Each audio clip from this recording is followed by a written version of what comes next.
The Walz are closing in on Kamala's running mate's stolen valor scandal. Minnesota Governor Tim Walz accused of stolen valor. It is against the federal law to lie about your military service in certain situations. I mean, Congress and America takes this very seriously. Okay. I don't say these words lightly at all. If you leave your men, your soldiers, your women, whoever they are, under your command, Command Sergeant Major, under his command, if you leave them on the heels of combat, that is an act of cowardice. That is not an act of leadership. It is not an act of somebody that may potentially wear the title of Commander-in-Chief one day. You cannot have those two running together. Madam Speaker, this week the House will have an opportunity to truly support our troops by having a substantial debate here on the House floor about the President's latest proposal for a troop escalation in Iraq. Some of my Republican colleagues will say that such a debate undermines our troops' efforts in Iraq. Nothing could be further from the truth.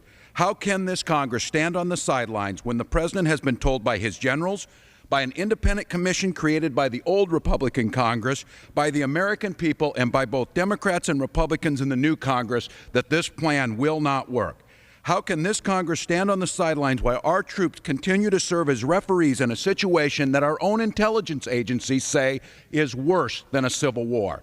Madam Speaker, the resolution we will begin to debate today has the well-being of our troops first.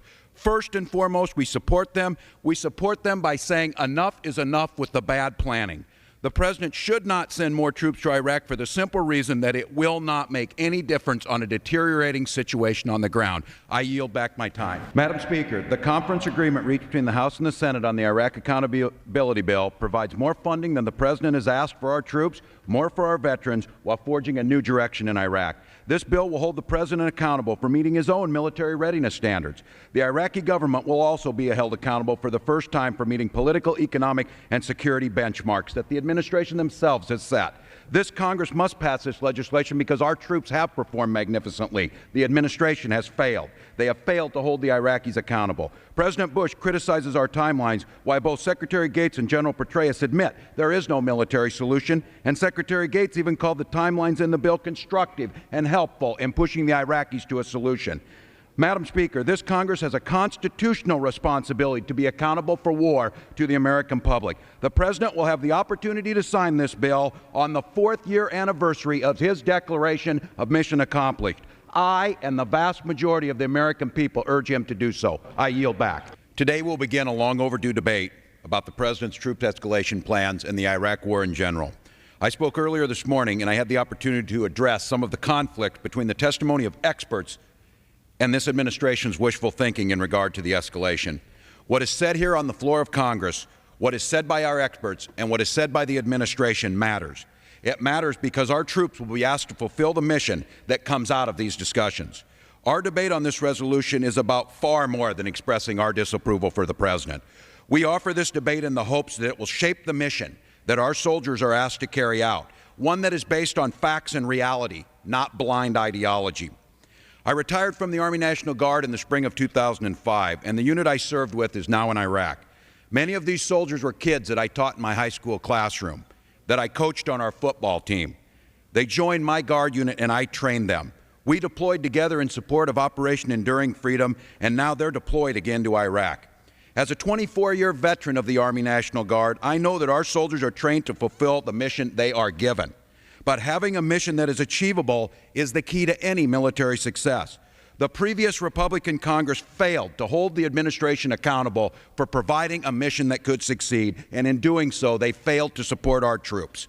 Last week, I had the opportunity to speak with a field commander from the Minnesota National Guard serving in Iraq. He told me that our soldiers are performing magnificently, every minute of every hour of every day. That's not the issue at hand here. The issue at hand is providing a mission that can succeed.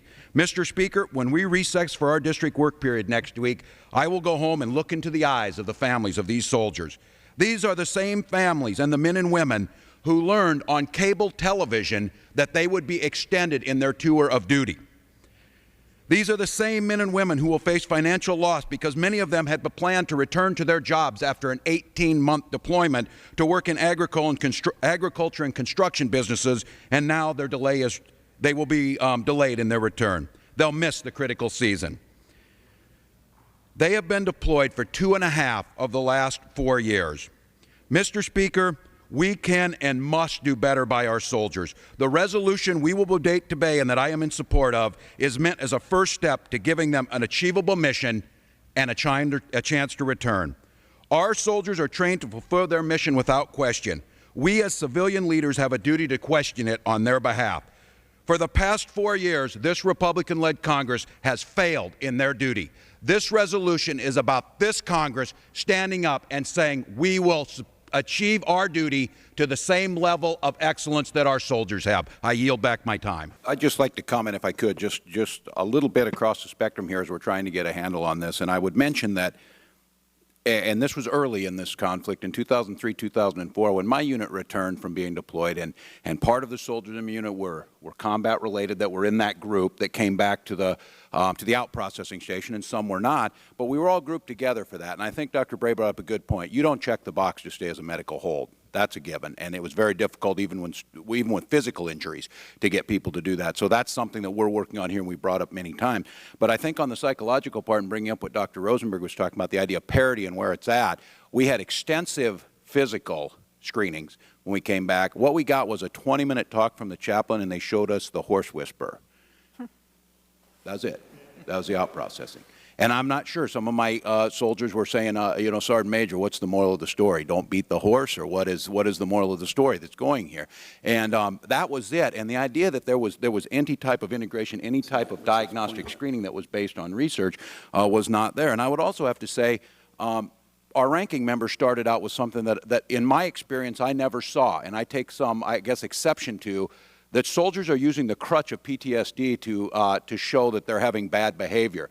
He didn't provide me any actual evidence on that other than it's anecdotally that he said. In my 24 years as a senior NCO, I never saw anybody try and do that. I saw them trying to come up with excuses, blame it on somebody else, but never that this was a psychological. And these were soldiers that had experienced combat. So I have a bit of a test with that. And I think that takes me to you, Dr. Sattel, in reading some of your writings that you seem to be convinced that the incidence of post-traumatic stress in our Vietnam veterans that happened or was diagnosed years afterwards is a phenomenon because we decided to label them, which would suggest to me that you are saying that we may be going down a dangerous road trying to screen everyone for post-traumatic stress disorder. No, I'm just going to say my assumption on this is that in the place where I'm at and my experience with veterans and where I'm at on the VA, I want to see a little more evidence, and you've given a little bit here. I want to err on the side of presumption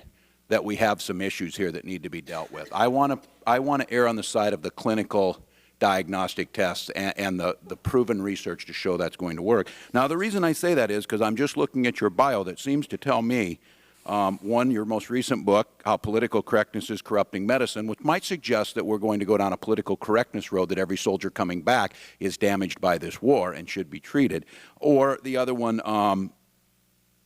One Nation Under Therapy, you're saying how the helping culture is eroding self-reliance, that my willingness to help these soldiers get diagnostically tested may be enabling them to post-traumatic stress. So I'd like to give you the opportunity to tell me why I may be mistaken in my brief analysis here. I don't think you are mistaken in what you said. You're mistaken in how you characterized my skepticism, because I actually agree with Dr. Rosenberg completely. I think we should, the whole idea is up front. That wasn't done with Vietnam. In fact, everything was done after the fact.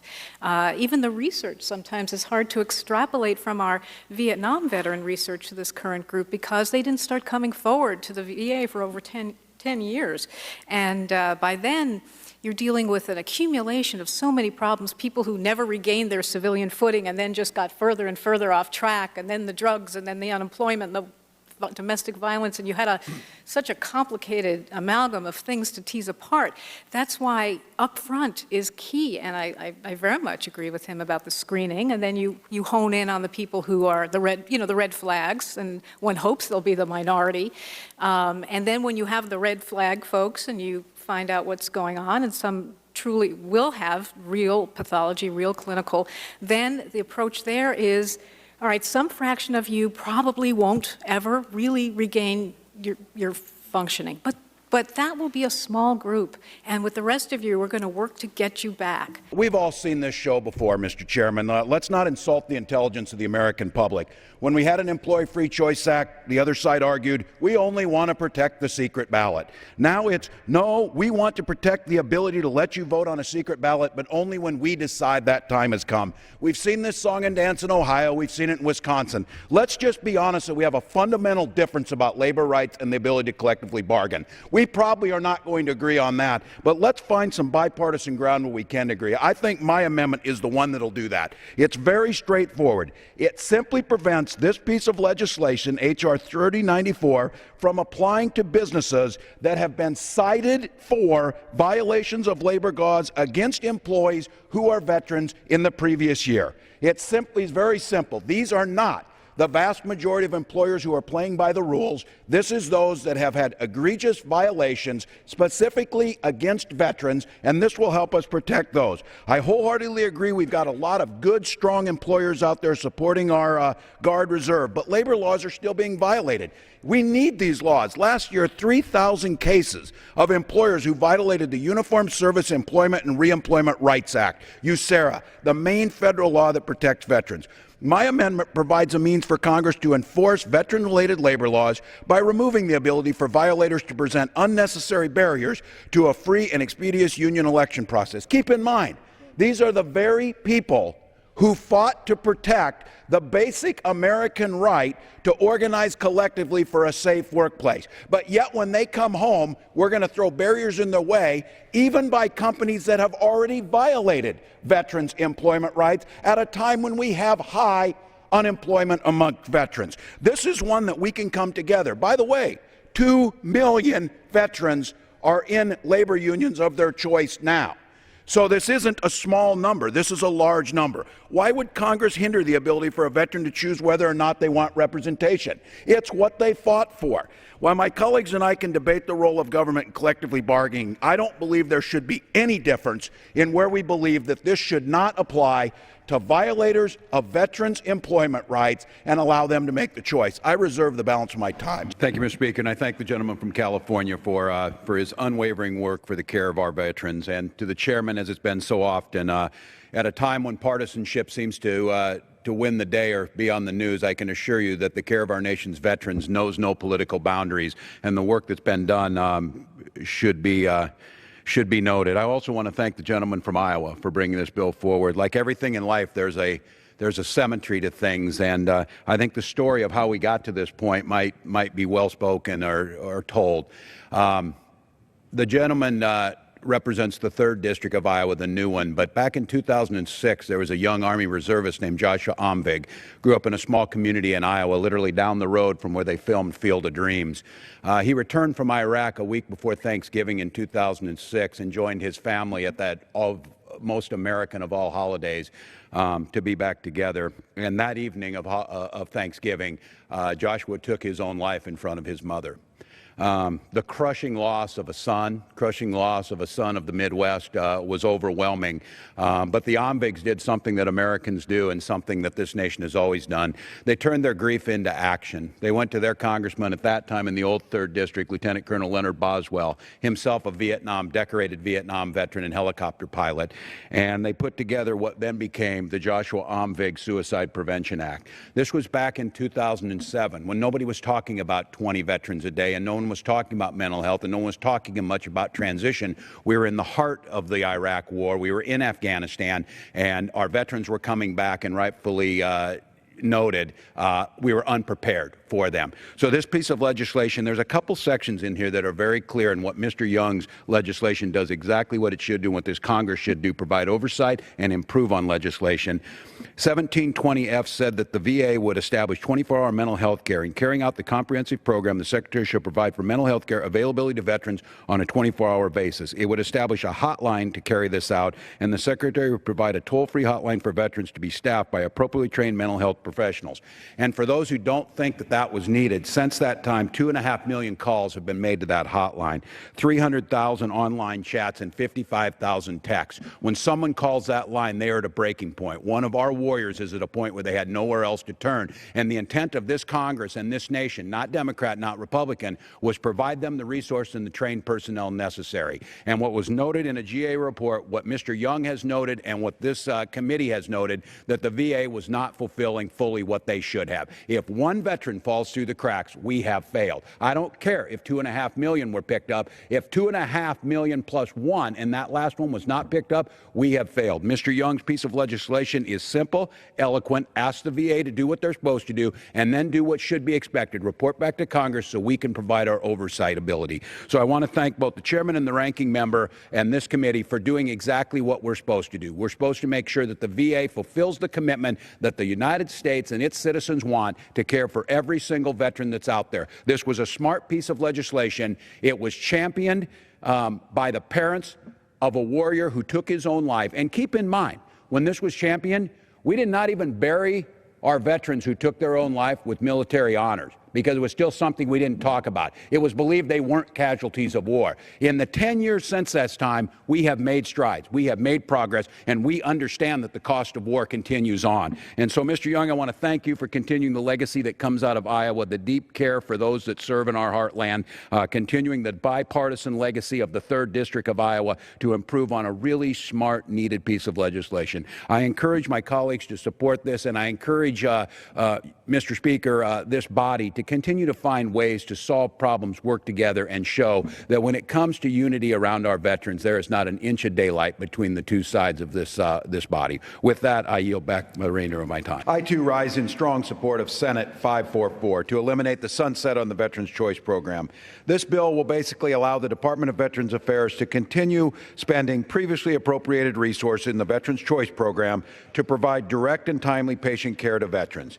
It allows the VA to charge a veteran's health care insurer for non-service connected care so veterans aren't sent expensive bills, wasting time trying to figure out how to get them paid. Finally, it allows the VA to share those medical information with community care providers so patient care remains to be coordinated. This legislation is identical to H.R. 369, which passed unanimously in our Committee on VA. It includes amendments offered by members of that committee. I'd like to take a moment, Mr. Speaker, to congratulate and thank the chairman of the committee for the bipartisan way that he approached this. The issue of veterans care is a passionate issue for all of us. The issue of the choice program arose out of the crisis in Phoenix and other places in 2014, and a sunset that needed to be addressed was handled in a professional manner. It brought all parties together. I think the chairman's going to get a unanimous vote. They got one in the Senate. I can see that under less steady hands where this may have bogged down, and I appreciate the chairman's sense of urgency getting it to this point. It puts us in a good place, so thank you to that. It also gives us the time we need to come to a bipartisan fix for the choice program. We know under the choice program, veterans are still waiting too long to receive care. As we said in 2014, we all supported the Choice Act because of the crisis. Throughout the country, veterans were waiting and in some cases dying because they were waiting for care. If we recall right, an honorable and decent man, the VA secretary, resigned over this crisis. So this was an important issue that needed to be addressed. We passed the Choice Act so that veterans could get that care. The Choice Program was created as a temporary fix designed to end this summer or when the VA spent the $10 billion. As the chairman said, there's about $1 billion left in choice. With veterans still in need of care, we cannot possibly allow that to go back without addressing it where it needs to go. It would be a waste of money, a waste of time, and it would put veterans' wait times even higher. Bill gives us time to rewrite the choice program. The bill will give us time to address all of the problems with choice so that veterans care is managed and coordinated with VA and community care providers and that veterans do not have wait times. It'll also make sure the money will continue to be spent on veterans' health care. I look forward to working with the chairman. As I said earlier, his steady hand and visionary leadership has got us to this point. It'll ensure that we can figure out what the next iteration of community-based care looks like, and we can come together, bring that to the floor, and get it passed. For this reason, I would urge my colleagues to support this legislation so veterans can receive their care now while Congress continues to work to improve upon that. Mr. Speaker, I reserve the balance of my time. Gentleman reserves. Gentleman from Tennessee is recognized. It's appropriate. We're here of the week of Veterans Day, bringing important legislation to the floor. Once again, again, a committee that understands our responsibility, is not political or partisan. It's to this nation's veterans and keeping the promise. With that, I do rise in strong support of H.R. 918. As amended, the veterans' urgent access to mental health care offered by Mr. Kaufman. I'd also like to take a note of the work that Mr. Kaufman has done on many issues. This one in particular is near and dear to my heart. Your leadership has helped get us to the point where we are making progress on this. As you heard the gentleman from Florida say, the issues that come with service in this nation's military it can be physical injury or they can be the mental injuries of war.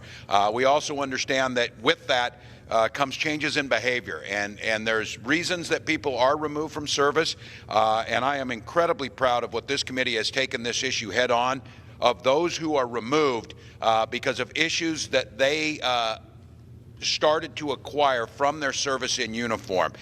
This legislation is going to ensure that those people with less than honorable discharges get the care. Specifically, it's focusing on military sexual trauma. The idea that we have warriors in uniform who are assaulted in many cases by fellow service members, and because of the inability to reintegrate in that unit, they are discharged with less than honorable paper, precluding them from getting the services that they've earned. With more than 20 veterans a day, and I think those numbers are probably low, taking their own lives, this issue of making sure that all service members and all veterans have access to mental health care, removing those barriers is of prime importance. Secretary Shulkin has made the first step in this. Mr. Kaufman has continued to make sure that this committee stays focused on this, continuing to add more and more access. And for that, this legislation ensures the initiative becomes permanent. It puts it into law, and it takes us the next step forward. And for that, I am grateful.